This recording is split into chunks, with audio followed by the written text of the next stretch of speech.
दुनिया को नियंत्रित करने वाले अंतर्राष्ट्रीय बैंकरों ने जब 2008 में विश्व स्तर पर मंदी लाने की कोशिश की तो अमेरिका तो इसकी चपेट में आ गया था, लेकिन भारत इस मंदी से अछूता रह गया।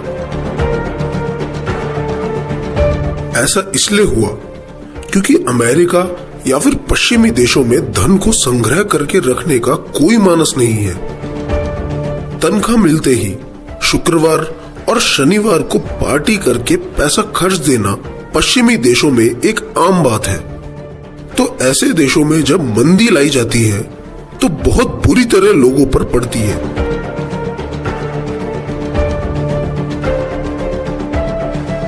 लेकिन वहीं भारत में इसका बिल्कुल विपरीत होता है। यहां महीने के आखिर में तनख्वाह मिलने के बाद या फिर व्यापार में मुनाफा कमाने के बाद अपने रोजमर्रा के खर्च निकाल लेने से अलग पैसे का एक बड़ा हिस्सा या तो बैंक में या फिर अपने पास घर पर ही जमा कर दिया जाता है। चाहे छोटे से छोटा मजदूर हो या फिर करोड़पति व्यापारी, सब अपने अपने अनुसार अपनी कमाई में से एक हिस्सा भविष्य के लिए जमा करके ही रखते हैं। जब 2008 में पूरी दुनिया में मंदी लाई गई थी तो भारत में भी इस मंदी ने अपने पैर पसारने चाहे, लेकिन जैसे ही मंदी में पैसे की कमी होनी शुरू हुई तो लोगों के घरों में यह जमा पैसा बाहर निकल आया और सब कुछ जैसा पहले था वैसा ही चलता रहा। यह बात दुनिया के शासकों को पसंद नहीं आई। इस समस्या से निपटने के लिए उन्होंने काले धन का मुद्दा छिड़वा दिया। वो लोगों के गुप्त धन को बाहर निकलवाना चाहते थे ताकि वह भविष्य में एक तीर से दो निशाने चल सके। मतलब कि भविष्य में जब वह फिर से मंदी लाए तो एक तो किसी के पास कोई जमा पूंजी ही ना हो और सब मंदी की चपेट में आ जाए, और दूसरा ये कि उनकी खड़ी की गई बहुराष्ट्रीय कंपनियों का मुकाबला करने वाला कोई छोटा व्यापारी बचे ही नहीं। 2014 में नरेंद्र मोदी को देश का प्रधानमंत्री बनाते ही 28 अगस्त 2014 को जनधन योजना लागू कर दी गई। इस योजना के तहत देश के कोने कोने में रह रहे हर व्यक्ति का कम से कम एक बैंक अकाउंट खुलवा देने का लक्ष्य रखा गया, क्योंकि एक आदमी तभी तक इन बैंकर्स की गुलामी से बचा रहता है जब तक उसका किसी बैंक में अकाउंट ना हो। बैंक में अकाउंट होने से कोई भी व्यक्ति आज नहीं तो कल कभी ना कभी अपने पैसे बैंक में जमा कर ही देता है और कभी ना कभी फिर बैंक से लोन भी ले लेता है। जैसे ही लोन लिया समझो फंस गया। इसीलिए पहले जनधन योजना से बैंकों में खाता खुलवाना और फिर सभी को बैंकों पर आश्रित कर देना उनकी एक सोची समझी रणनीति थी।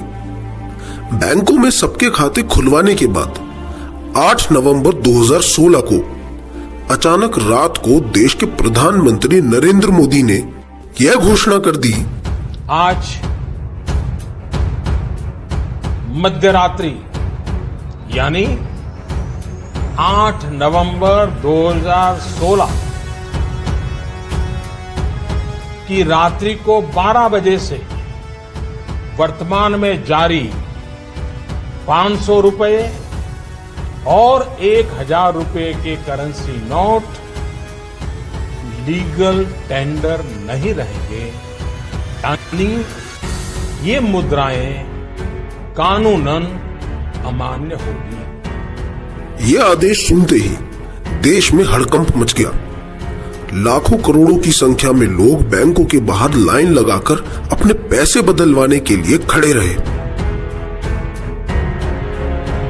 यह आम लोग सरकार के इस निर्णय का विरोध न कर दें, इसीलिए इस निर्णय को सुनाते वक्त प्रधानमंत्री ने यह तर्क दिए कि अगर 500,000 के नोट बंद कर दिए जाएंगे तो देश में हो रहे भ्रष्टाचार पर नकेल कसी जा सकती है। क्योंकि जब कोई भ्रष्टाचार करता है तो 500 और 1000 के बड़े नोट होने की वजह से उसको कहीं से कहीं तक पैसे पहुंचाने में बहुत आसानी होती है। लेकिन अगर ये 500 और 1000 के बड़े नोट खत्म कर दिए गए तो भ्रष्टाचार पर रोक लग जाएगी। एक और कहानी सुनाई गई कि इससे आतंकवाद पर रोक लग जाएगी। ऐसे ही खूब सारी कहानियां सुनाकर लोगों को यह बोल दिया कि देश को ठीक करना है तो यह कड़वी दवाई तो लेनी पड़ेगी। उस समय सभी भोले देशवासियों ने अपने प्रधानमंत्री की यह बात भी मान ली और लाइनों में लग गए। और अब किसी से पूछो कि आखिर नोटबंदी करने का फायदा क्या हुआ, तो किसी के पास कोई जवाब नहीं मिलता। क्योंकि जहां तक भ्रष्टाचार की बात है तो 500 और 1000 के नोट बंद करके सीधा 2000 का नोट आ गया और फिर कुछ समय बाद 500 रुपए का भी नोट आ गया। तो अब तो भ्रष्टाचार करने वालों को और आसानी हो गई। और आतंकवाद का भी देखा जाए तो अभी तो इससे आतंकवाद पर भी कोई रोक नहीं लगी। फायदा तो बहुत दूर की बात, असलियत में इनका षड्यंत्र तो यह था कि नोटबंदी करके देश के छोटे व्यापारियों की कमर तोड़ दी जाए और बची कुची कसर जीएसटी लाकर पूरी कर दी गई। यह सब होने के बाद अब भारत में मंदी और महंगाई के माध्यम से लोगों को नियंत्रित करना और आसान हो जाएगा। क्योंकि अब बैंकर्स को हर भारतीय की क्षमता पता चल गई है कि किसके पास किस शहर में लगभग कितना धन है। और अब तो लोगों के घरों में रखे सोने चांदी पर भी उनकी नजर है। यह लोग पहले भी गोल्ड मोनेटाइजेशन स्कीम के जरिए एक बार कोशिश कर चुके हैं लेकिन असफल रहे। लेकिन जल्द ही ये किसी न किसी तरीके से देश के लोगों का सारा सोना चांदी भी निकलवा लेंगे। साथ ही आने वाले समय में लोगों का सारा पैसा डिजिटल करके आधार कार्ड से जोड़ दिया जाएगा और कागज के नोट ही खत्म कर दिए जाएंगे। उस दिन भारत की गुलामी पक्की हो जाएगी और ये विदेशी ताकतें सदा सदा के लिए भारत पर शासन स्थापित कर लेंगी। फिर जो कोई देशभक्त इन विदेशी जालिमों के विरुद्ध आवाज उठाएगा उसका आर्थिक बहिष्कार कर दिया जाएगा।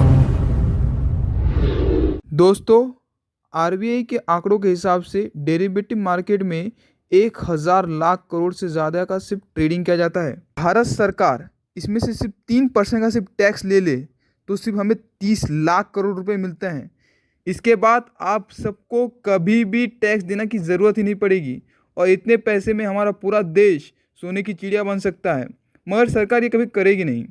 आज हमारे देश की जो बैंकिंग व्यवस्था चल रही है, आरबीआई सिर्फ आपको 5 लाख रुपए की गारंटी देता है। अगर आप सबके बैंक डिफ़ॉल्ट हो गए, आगे चल के स्टेट बैंक भी हो सकता है डिफ़ॉल्ट कर गए, तो आप सबके पैसे तो डूबेंगे ही डूबेंगे, भले ही आपके बैंक में एक करोड़ रुपए ही क्यों ना हो। और ये बात मैं भली बात ही जानता हूँ कि आज नहीं तो कल 500, 1000 रुपये के, 2000 रुपये के नोट, 10 रुपये के नोट सारे रद्द करके ऑनलाइन डिजिटल कर दिया जाएगा। उस दिन भारत गुलामी की तरफ निकल पड़ेगा और ये सारी बातें देश हित में घोषित कर दी जाएगी।